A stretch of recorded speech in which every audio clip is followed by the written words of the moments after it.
Today we are going to discuss about lecture and lecture cum demonstration method.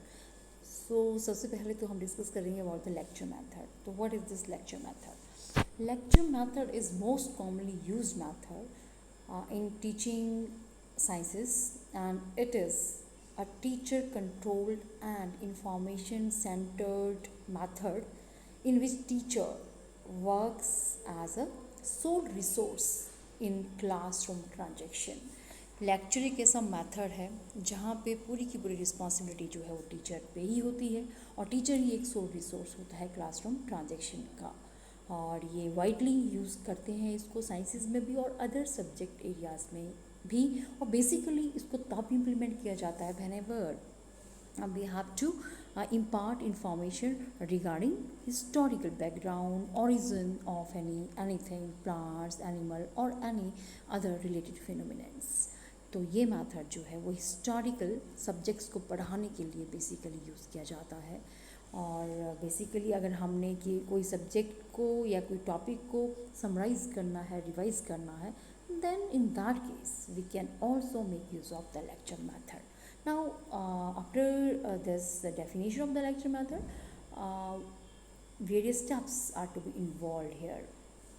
तो क्या क्या steps हैं? Steps इसमें इस तरह से हैं. तो जब भी लेक्चर को प्लान किया जाता है तो these steps are involved here. First of all, that is aim, introduction, body including subdivided into example, discussions, illustrations, questions and conclusions. These are the steps to be involved in lecture. तो सबसे पहले aim is what? The topic to which we have to deliver by making use of the lecture method. तो कोई topic है, M क्या है, आज हम क्या पढ़ाना चाहते हैं, दैट इज़ एम. तो एम के साथ नेक्स्ट जाता है, एम हो गया, टॉपिक हो गया. आज का अगर हमारा टॉपिक है सपोज कि हम ग्रेविटेशनल लॉ के बारे में पढ़ा रहे हैं, तो ये हमारा एम हो गया. तो we have to find out और बिफोर डिलीवरिंग इट सबसे पहला स्टेप होगा हमारा दैट इज़ इंट्रोडक्शन. इंट्रोडक्शन में क्या होगा? इंट्रोडक्शन एक भूमिका बांध दिया हमने यहाँ पे. वी हैव टू इंट्रोड्यूस एक भूमिका बांधना, जस्ट लाइक आपने स्किल ऑफ एक्सप्लेनिंग में किया है. उसमें भी 3 स्टेप्स इन्वॉल्व होती हैं. एक है हमारा opening of the lesson, explanation and conclusion. Same way lecture method में भी जब हम डायरेक्टली नहीं बोल सकते. जब मुझे ग्रेविटेशनल लॉ को डिफ़ाइन करना है तो डायरेक्टली डिफ़ाइन नहीं करूँगी, मैं थोड़ा सा इसको इंट्रोड्यूस करूँगी कि बच्चों आपने देखा है जो भी चीज़ होती है, चाहे पेड़ से पत्ते हैं, पेड़ से फल हैं, ये सारे नीचे की तरफ को गिरते हैं. जब भी पत्थर हम ऊपर की ओर कोई चीज़ को फेंकते हैं, पत्थर पहाड़ी से पत्थर गिरते हैं, वो नीचे की तरफ को आते हैं. कोई भी चीज़ हम ऊपर की तरफ को फेंकते हैं तो वो नीचे की तरफ को आती है. तो ऐसा क्यों होता है? किस वजह से ये सारी चीज़ें नीचे की तरफ को आती हैं, ऊपर को क्यों नहीं जाती हैं? तो ये जस्ट इंट्रोडक्शन है. तो फिर देन वी स्टेट हियर कि ये this is because of the what, ये हमारे ग्रेविटेशन लॉ की वजह से है. तो बॉडी में क्या आएगा? बॉडी इट इंक्लूड्स कि हमने क्या क्या करना है. अब इसमें इंट्रोड्यूस कर दिया हमने. अब नाउ इसके जो भी इस टॉपिक के जो वेरियस सब टॉपिक्स होंगे, कॉन्सेप्ट्स होंगे, सब कॉन्सेप्ट्स होंगे, वो 1 बाई 1 सीक्वेंस मैनर में हम उनको डिटेल में यहाँ पे डिस्क्राइब करेंगे. ग्रेविटेशन लॉ की डेफिनेशन, उससे रिलेटेड एग्जाम्पल, और उसके साथ साथ we can hold the discussions और we can illustrate. Even illustration जो है हम यहाँ पे दे सकते हैं. Illustration means we will explain the concept with the help of suitable example. और बीच बीच में आपने देखा भी होगा teacher will ask the question. हम टीचर जो है यहाँ पे जब इस मेथड को इम्प्लीमेंट कर रहा है, एक्सप्लेन कर रहा है, एग्जाम्पल जो है वो दे रहा है बहुत सारे related to the day to day life activities, और उसके साथ साथ वो बीच बीच में क्या कर रहा है, बच्चों से क्वेश्चनिंग भी कर रहा है, उनसे भी एग्जाम्पल लेगा. ठीक है. और एट द एंड जब वो सारा का सारा कॉन्सेप्ट पढ़ा दिया तो नेक्स्ट जो स्टेप होगा वो क्या होगा, दैट इज़ कंक्लूजन. तो today we have discuss about the what gravitational law, या जो भी हमारा कॉन्सेप्ट है. तो इस तरह से जब भी कोई टीचर इस मेथड को इम्प्लीमेंट करता है तो इसका फोकस सबसे पहले वो एम, फिर देन उसके बाद वो उसके जो भी हैं इसके ऑब्जेक्टिव्स हैं, एम्स के साथ साथ जो है वो उसमें इंट्रोडक्शन के साथ बॉडी, उसके detail description with the help of suitable example, questions ask करेगा और एट द एंड वो टॉपिक को एंड करेगा, कंक्लूड करेगा. और इसके बाद कंक्लूजन के साथ नेक्स्ट हमारे पास आ जाते हैं इसके कहाँ कहाँ किस किस सिचुएशन में हम लेक्चर मेथड को यूज़ करते हैं. तो situation here lecture method can be used.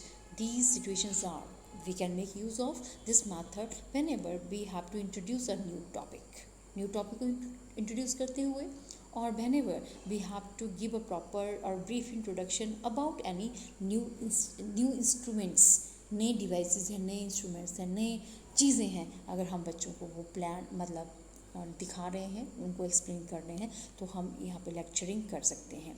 और we can also make use of lecturing और lecture method while we are revising और समराइजिंग द टॉपिक. कोई भी लेसन है, कोई भी टॉपिक है हमारा, उसको अगर रिवाइज करना है तब, उसको समराइज करना है तब, और उसके साथ साथ अगर हमारे पास टाइम नहीं और हमें सिलेबस को एकदम से कंप्लीट करना है तो कवरिंग द सिलेबस क्विकली, तब हम इस मेथड को यूज़ कर सकते हैं. और मोर ओवर, जैसे पहले भी डिस्कस किया था कि अगर हमें we have to present the historical background of anything, plants, animal और any natural phenomenons, historical background अगर देनी है, पढ़ाना है, तब हम उस मेथड लेक्चर मेथड को हम यूज़ कर सकते हैं. कहाँ पे? न्यू टॉपिक्स को पढ़ाने के लिए, न्यू इंस्ट्रूमेंट्स को इंट्रोड्यूस करने के लिए, टॉपिक को रिवाइज और समराइज करने के लिए, सिलेबस को एकदम कंप्लीटली क्विकली कवर करने के लिए, और कोई हिस्टोरिकल बैकग्राउंड अगर प्लांट्स और एनिमल्स की देनी है तब. अब उसके साथ साथ अब आ जाते हैं इसके एडवांटेजेस. तो एडवांटेजेस की जब यहाँ पे हम बात करें तो सबसे पहला इसका एडवांटेजेस तो ये है कि this is quite economical method. No apparatus, no that laboratory equipments they are required here. So it is possible to handle large number of students simultaneously, and it requires no extra aids, material etc. to supplement our instruction. तो इसलिए economical method है. और दूसरा, it is quite attractive method and easy to follow, और इसमें कोई hard and fast नहीं है. टीचर कैन डेवलप हिज और her own style of teaching and exposition. अपनी क्लासरूम ट्रांजेक्शन के लिए अपने स्टाइल से, अपने वे से, अपने ओन वे से जो है टीचर यहाँ पे पढ़ा सकता है, अपने ओन मेथड से इसमें पढ़ा सकता है. और उसके साथ साथ सम टाइम जो है some good lectures they can be delivered by teacher to motivate the learners को मोटिवेट करने के लिए जो है वो टीचर यहाँ पे इसको इम्प्लीमेंट कर सकता है. और बच्चों को अगर हम इंस्पायर करना है, उनमें क्रिएटिव थिंकिंग डेवलप करनी है, तब इस मेथड को वो यूज़ कर सकते हैं. तो it is economical method and by this method we can cover our content or syllabus quickly, और it has no hard and fast.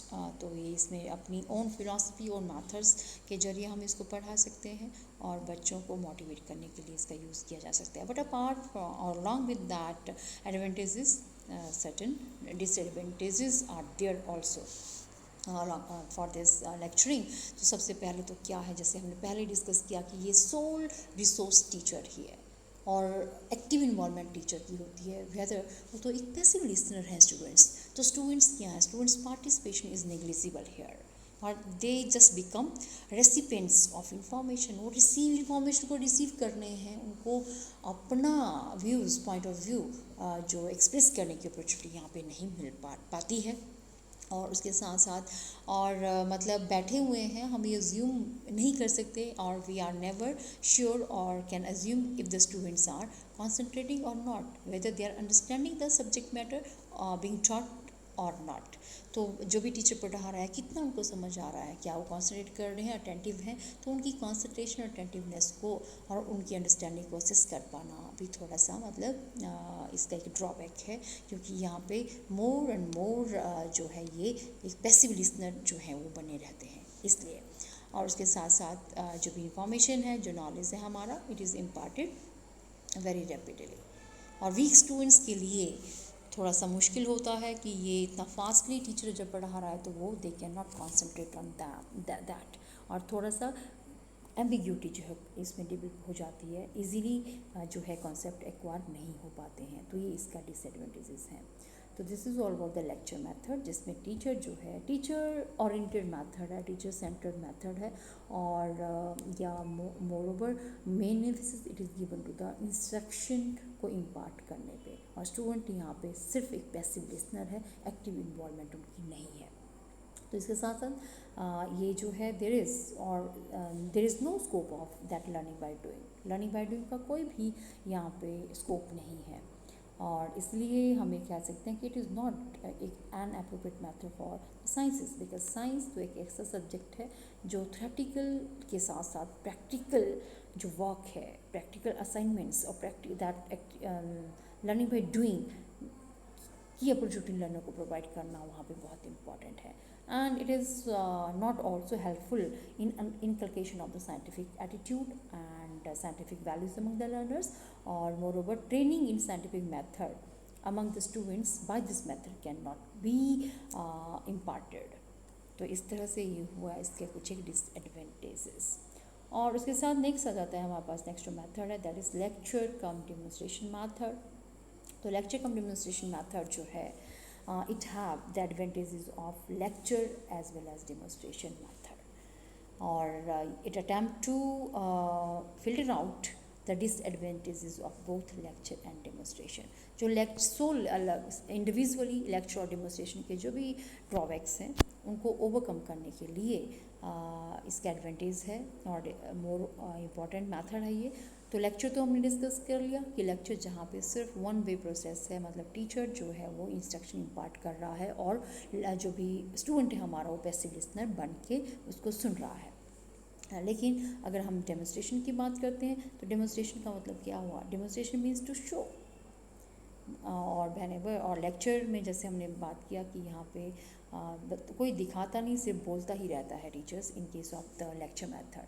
But और जब हम बात करें यहाँ पे whenever we are combining both lecture and demonstration, it means teacher while speaking he is expressing, he is showing, exhibiting something।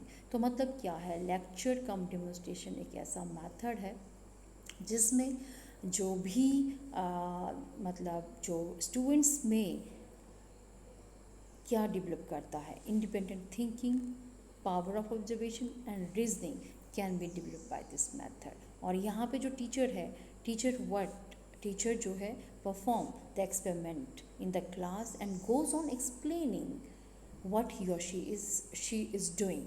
जो भी एक्सपेरिमेंटेशन टीचर कर रहा है वो साइमल्टेनियसली उसको बोल भी रहा है, मतलब जो बोला जा रहा है वो साइमल्टेनियसली परफॉर्म भी हो रहा है।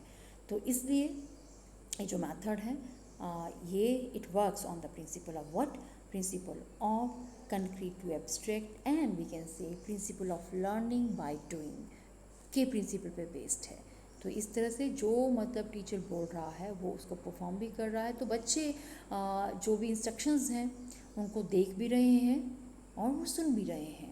तो मल्टी सेंसेस इन्वॉल्व हो रही है सो दैट जो भी कॉन्सेप्ट पढ़ाया जा रहा है वो इजी होगा लर्नर्स को अंडरस्टैंड करने में, और उसका जो रिटेंशन स्पैन होगा इट वुड बी मोर और better to understand comparatively to that of a lecture method. But now तो लेक्चर कम डेमोन्स्ट्रेशन जहाँ पे इंस्ट्रक्शंस इम्पार्ट की जा रही है साथ में वो परफॉर्म भी हो रही है। बट इसके साथ आ जाते हैं उसके कुछ एक क्राइटेरिया भी है। इसमें good lecture cum demonstration method का क्या क्राइटेरिया है? क्राइटेरिया ये है कि it should B planned properly, ये नहीं है, और इट शुड बी रिहर्सल्ड। इसका प्रॉपरली पहले टीचर को एडवांस में ही इसको परफॉर्म भी करना पड़ेगा प्री एक्टिव स्टेज में। तो प्लानिंग और दैट रिहर्सल और rephrasing of experiment is very essential because it gives confidence to the teacher और demonstrator.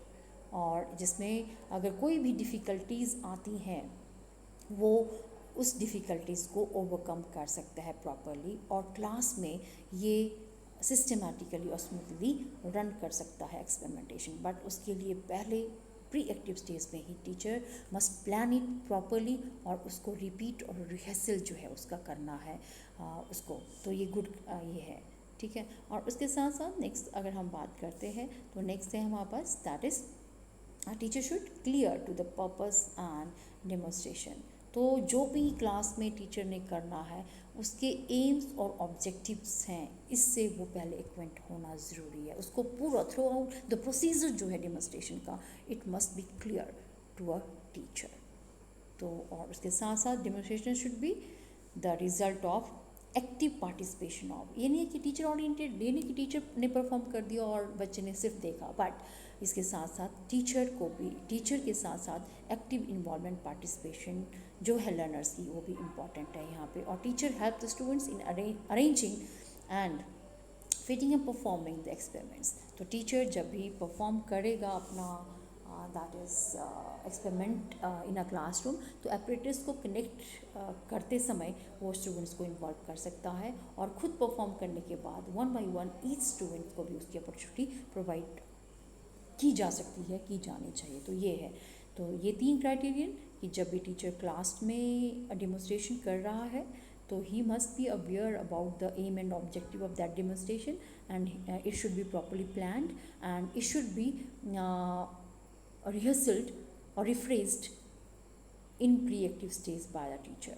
so that during execution of this experimentation or demonstration in the classroom, it work very systematically and smoothly. No ambiguity will be arise there, and opportunity should be provided to the learner to perform by their own after performing the experimentation by the teacher. इसके साथ next आ जाते हैं characteristics of the good demonstration.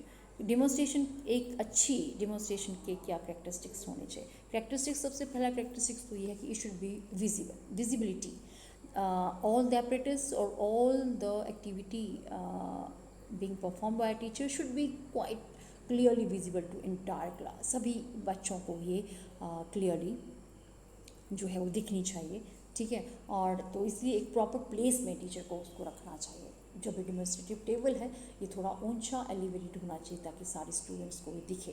And moreover, दूसरा, one major idea at a time, सिर्फ एक समय में एक ही आइडिया जो है डेमोन्स्ट्रेट किया जाना चाहिए। Not more than one idea should be demonstrated simultaneously, and demonstration it should be very clear cut होनी चाहिए। बच्चों को अंडरस्टैंडिंग, इंटरेस्ट और क्यूरियोसिटी जो है उनका, ये सारी चीज़ें कैटर हो सके, और कन्विंसिंग भी होना चाहिए, बच्चे कन्विंस भी हो उस परफॉर्मेंस को देखते हुए, उस डेमोन्स्ट्रेशन को देखते हुए। और उसके साथ साथ it should B rehearsals properly, इसको रिहर्सल्स जो है वो प्रॉपर किया जाना चाहिए ताकि कोई भी डाउट ना हो और ये स्मूथली और सिस्टमेटिकली वर्क करे क्लासरूम में। And supplemented with other teaching ads, demonstration के साथ साथ हम जो भी एपरेटस और डिवाइसेस हैं उसके साथ साथ हम एक्स्ट्रा टीचिंग डिवाइसेस भी इसके लिए यूज़ कर सकते हैं। और उसके बीच बीच में we can asking the relevant questions, तो स्टूडेंट्स से रेलिवेंट क्वेश्चंस भी आस्क कर सकते हैं। और जो भी टीचर मतलब स्टूडेंट्स को अपॉर्चुनिटी दी जानी चाहिए कि they can ask, they can inquire anything, कोई भी जो भी क्वारीज हैं तो उनको रेज कर सकते हैं। और demonstration and the teaching devices one is making use, it should be neat, clean and tidy, बिल्कुल साफ़ सुथरी, नीट, क्लीन और सभी को क्लियरली विजिबल वो हो। और as demonstration it should be very simple and not too speedy नहीं होना चाहिए, एक सिस्टमेटिकली स्लोली जो है वो चलना चाहिए ताकि हर एक बच्चे को अंडरस्टैंड हो, क्लियरली समझ आए चीज़। And it should be that जो भी फिनोमिनन हो रहा है, जो भी हम डेमोन्स्ट्रेशन कर रहे हैं तो उसको ऑब्जर्वेशन साइमल्टेनियसली रिकॉर्ड भी किया जाना चाहिए, तो रिकॉर्ड ऑब्जर्वेशंस। और उसके साथ साथ teacher will act as a performer, teacher perform करेगा लेकिन अपनी परफॉर्मेंस के बाद वो हर एक बच्चे को, हर एक लर्नर को परफॉर्म करने की अपॉर्चुनिटी भी प्रोवाइड जो है वो करेगा। And sufficient time, appropriate time should be given for the demonstration. तो this is all about that is criterion or characteristics of a good demonstrations, जिसमें हमने डिस्कस किया क्या था।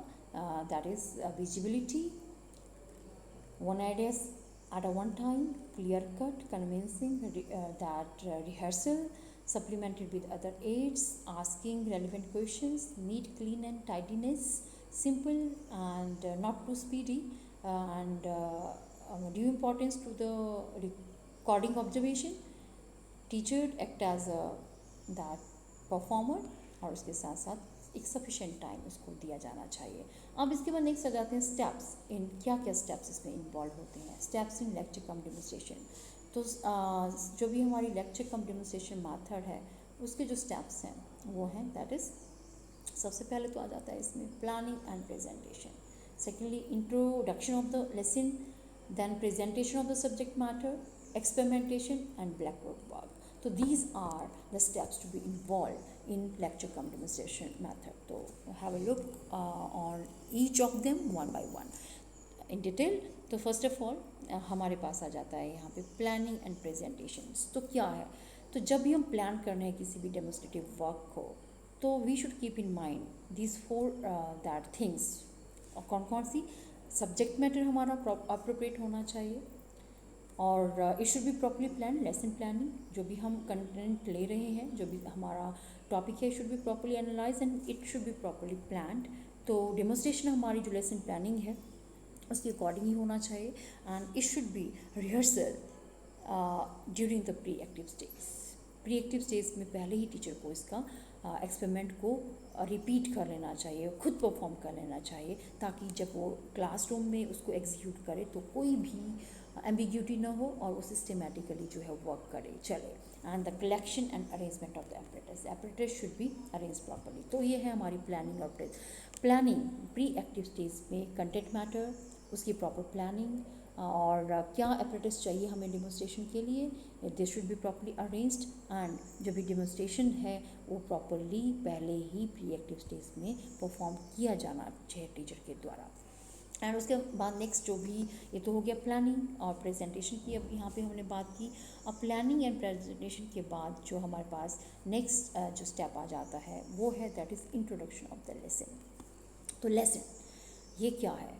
तो दैट इज़ जब भी हम इंट्रोड्यूस कर रहे हैं इन द क्लासरूम अपने डेमोन्स्ट्रेशन को, लेक्चर कम डेमोन्स्ट्रेशन मैथड का जब भी यूज़ कर रहे हैं, तो during pre then interactive stage what students personal experiences के बेसिस पे ही हम अपने टॉपिक को इंट्रोड्यूस करेंगे, जैसे हम करते ही हैं, प्रीवियस नॉलेज टेस्टिंग करते हैं बच्चे का, तो सो दैट इस तरह से. और उसके साथ साथ जब भी लेसन को इंट्रोड्यूस कर रहे हैं तो हम स्टूडेंट के पर्सनल एक्सपीरियंसेस के साथ उसका जो भी इन्वामेंट है उस इन्वामेंट को भी हम ध्यान में रख सकते हैं. और उस इन्वामेंट में प्रेजेंट इंफॉर्मेशन अगर हमारे लिए रेलिवेंट है तो उसको हम यूज़ कर सकते हैं, एक्सप्लोर कर सकते हैं, ताकि बच्चे का इंटरेस्ट जो बना रहे. एंड उसके साथ साथ we can ask the question, मतलब और स्टोरी टेलिंग मैथड को हम यूज़ कर सकते हैं यहाँ पे. बिफोर मीन्स डेमोन्स्ट्रेशन को इंट्रोड्यूस करने से पहले, परफॉर्म करने से पहले हमें अपने टॉपिक को प्रॉपर्ली इंट्रोड्यूस करना है और बच्चे के प्रीवियस एक्सपीरियंसेस को, प्रीवियस नॉलेज को प्रॉपर्ली यूटिलाइज करना है, ताकि बच्चे का एक इंटरेस्ट, एक सिंपल एंड इंटरेस्टिंग एक्सपेरिमेंट जो है हमने बच्चों के सामने परफॉर्म करना है. तो यह इंट्रोडक्शन ऑफ द लेसन. तो we should keep in mind the personal experiences, the students environment, और we can make use of the story telling का हम यूज़ कर सकते हैं. और जो भी एक्सपेरिमेंटेशन हम करवा रहे हैं it should be very simple and interesting. तो इसके साथ साथ नेक्स्ट आ जाते हैं प्रेजेंटेशन ऑफ द मैटर की. यहाँ पे हम बात करें तो सब्जेक्ट मैटर जो क्या है, इट शुड बी ये चीज़ें हमें इसमें ध्यान में रखनी चाहिए कि जो भी हमारा सब्जेक्ट मैटर है तो कैसा होना चाहिए, a broad basis and broad base होना चाहिए, and taking into consideration the interest and experiences of the students, जो हमने पीछे में भी डिस्कस कर लिया. जब भी हम डेमोन्स्ट्रेशन करवा रहे हैं तो questions should also be asked from the students, which help the students to understand the principles or the topic being presenting. Or teacher should try to illustrate the facts and the principles. और जो भी language use कर रहे हैं it should be very simple and clear. तो जब भी आप प्रेजेंट करेंगे टॉपिक को तो वो बिल्कुल क्लियर और सिंपल लैंग्वेज में हो, बच्चों को भी उसमें क्वेश्चन आस्क करने का मौका जो है वो दिया जाना चाहिए. और उसके साथ साथ एक्सपेरिमेंटेशन, फोर्थ पॉइंट था एक्सपेरिमेंटेशन, कि जब भी हम डेमोन्स्ट्रेशन कर रहे हैं तो डेमोन्स्ट्रेशन कैसी होनी चाहिए, it should be properly spaced and striking. एक जैसे पहले ही बोला कि एक एलिवेटेड टेबल पे, डेमोन्स्ट्रेटिव टेबल पे हम सारे ऑपरेटर्स को अरेंज कर सकते हैं और अपनी एक्सपेरिमेंटेशन जब परफॉर्म कर रहे हैं तो बच्चों को भी हम इन्वॉल्व कर सकते हैं उस एपरेटस को अरेंज करने में, कनेक्ट करने में. एंड दिस जो हमारा डेमोन्स्ट्रेशन हो वो क्लियर हो, कन्विंसिंग हो, और जो भी डेमोन्स्ट्रेशन टेबल है it should only have only the apparatus, और कोई एक्स्ट्रा चीज़ ना हो, ताकि बच्चे का ध्यान उस तरफ को ना जाए। तो एपरेटिस हर एक बच्चे को क्लियरली विजिबल हो, और एक्सपेरिमेंट जो है बहुत ज़्यादा स्पीडी नहीं होना चाहिए। You should be very simple and go smoothly, not too speedily. और all the apparatus should not be displayed at once. जो जब भी रिक्वायर्ड हो रहे हैं वन बाई वन, तभी हम उनको वहाँ पे डिस्प्ले कर सकते हैं। और एक्सपेरिमेंटेशन करते हुए बच्चों की हेल्प भी इन्वॉल्व कर सकते हैं, और एक्सपेरिमेंटेशन के बाद बच्चों को भी उस एक्सपेरिमेंटेशन को करने की अपॉर्चुनिटीज़ वन बाय वन दी जानी चाहिए, तभी इसका ये फ्रूटफुल है, अदरवाइज नहीं। और उसके साथ नेक्स्ट आ जाता है हमारे पास, that is a black work, कि जो भी black board we can make use of that black board. जो भी डेमोन्स्ट्रेशन के टेबल के पीछे जो भी ब्लैक बोर्ड है उसका हम यूज़ कर सकते हैं for what, to summarise the principle, और to note down the observation, और to draw the sketch and diagrams. तो जो भी डायग्राम्स यूज़ हो रही हैं, एपरेटिस हम कनेक्ट कर रहे हैं, उनके डायग्राम्स को ड्रॉ करने के लिए ब्लैक बोर्ड का यूज़ कर सकते हैं, और हम उसके साथ साथ समराइज़ करने के लिए भी ब्लैक बोर्ड का यूज़ कर सकते हैं। और मोर ओवर जो भी हमने एक्सपेरिमेंटेशन में जो भी ऑब्जर्वेशंस की, उन ऑब्जर्वेशन को नोट डाउन करने के लिए भी ब्लैक बोर्ड का यूज़ कर सकते हैं। तो this is all about the steps to be involve in blackboard work. भी प्रॉपर होना चाहिए, एक्सपेरिमेंटेशन जो है प्रॉपर होना चाहिए, स्टूडेंट का इन्वॉल्वमेंट उसमें हो, और जब भी हम प्रेजेंटेशन कर रहे हैं तो ये क्लियरली विजिबल हो, बच्चों के इंटरेस्ट को कैटर करे, और उनको क्वेश्चन आस्क करने की भी इक्वल अपॉर्चुनिटीज़ हो। और जब भी हम ये नहीं है कि इमीडिएटली हमने शुरू कर दिया, बट हाँ अपने टॉपिक को हमने पूरा प्रॉपरली इंट्रोड्यूस करना है क्लासरूम में, by making use of various technique, जैसे स्टोरी टेलिंग कर सकते हैं, कोई भी एक्सपेरिमेंटेशन परफॉर्म कर सकते हैं, और बच्चे के प्रीवियस जो नॉलेज है, पर्सनल एक्सपीरियंसेस हैं, उनको भी हम यूज़ कर सकते हैं। और जब भी हम डेमोन्स्ट्रेशन को प्लान करेंगे तो हमने सब्जेक्ट मैटर, कंटेंट मैटर को लेना है, उसको प्रॉपर्ली प्लान करना है, एक्सपेरिमेंटेशन के लिए एपरेटस को अरेंज करना है, और उस एक्सपेरिमेंट को क्लास में जाने से पहले खुद रिहर्सल उसका करना बहुत ज़रूरी है, ताकि सिस्टमेटिकली और स्मूथली जो है परफॉर्म हो सके हमारा एक्सपेरिमेंटेशन। अब आ जाते हैं इसके मेरिट्स। बहुत सारे मेरिट्स हैं इस मेथड की, क्योंकि ये जो मेथड है ये सेव करता है टाइम एंड मनी, तो हम ये कह सकते हैं कि इकोनॉमिकल मेथड है।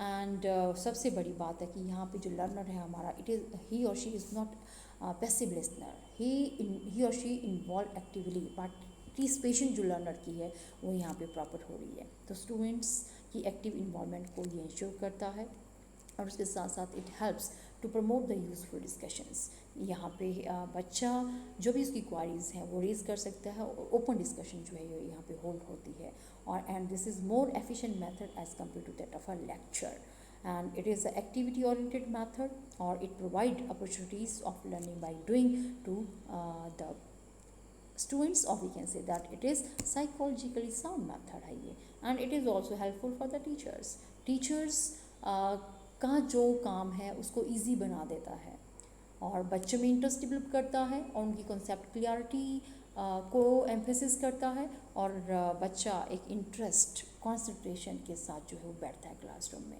तो this is all about the merits. But वही बात आ जाती है कि मेरिट्स के साथ साथ कुछ डीमेरिट्स भी होते हैं। तो इस मेथड के जो डीमेरिट्स हैं, सबसे पहले तो विजिबिलिटी है। Visibility is the main problem for a teacher. अगर हमारे पास यूज क्लास है तो एंटायर क्लास को एपरेटस जो है वो विजिबल नहीं हो सकते हैं, तो इसलिए क्लैरिटी, कॉन्सेप्ट क्लैरिटी के साथ की जगह एम्बिग्यूटी जो है अराइज हो सकती है, कन्फ्यूजन अराइज हो सकता है।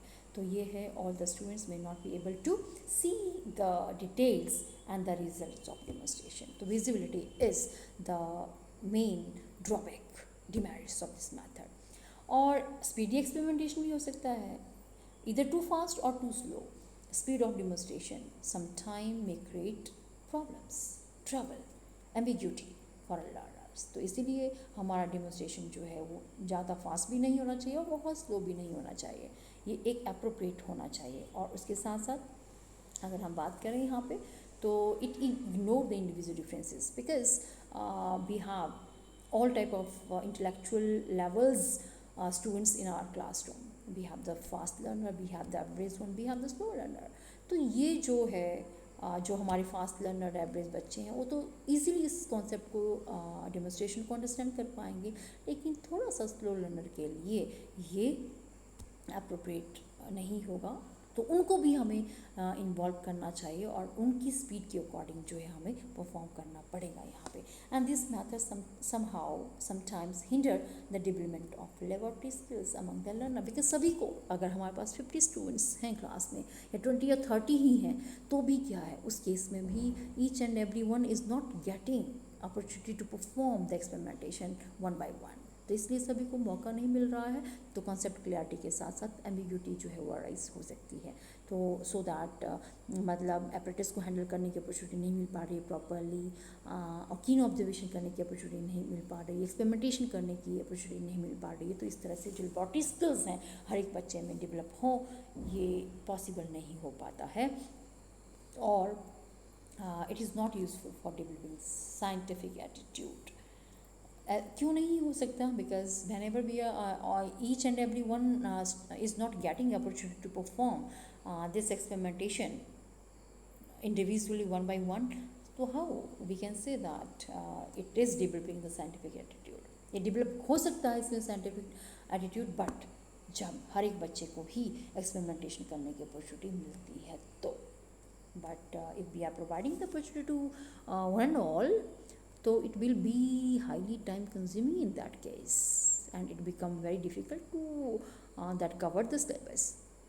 So this is all about the demerits of lecture come demonstration method, कि थोड़ा सा लेबोरेटरी स्किल की डेवलपमेंट को हिंडर करता है और इंडिविजुअल डिफरेंसेस कैटर नहीं हो पाते हैं, और इसकी जो स्पीडिडिटी है वो थोड़ा सा एम्बिग्यूटी और ट्रबल बच्चों के लिए को अंडरस्टैंड करने में, कॉन्सेप्ट को अंडरस्टैंड करने में हो सकता है. और थोड़ा सा इसमें विजिबिलिटी का तो बहुत ही स्कोप रहेगा कि विजिबल नहीं रहता समटाइम दैट डेमोन्स्ट्रेशन.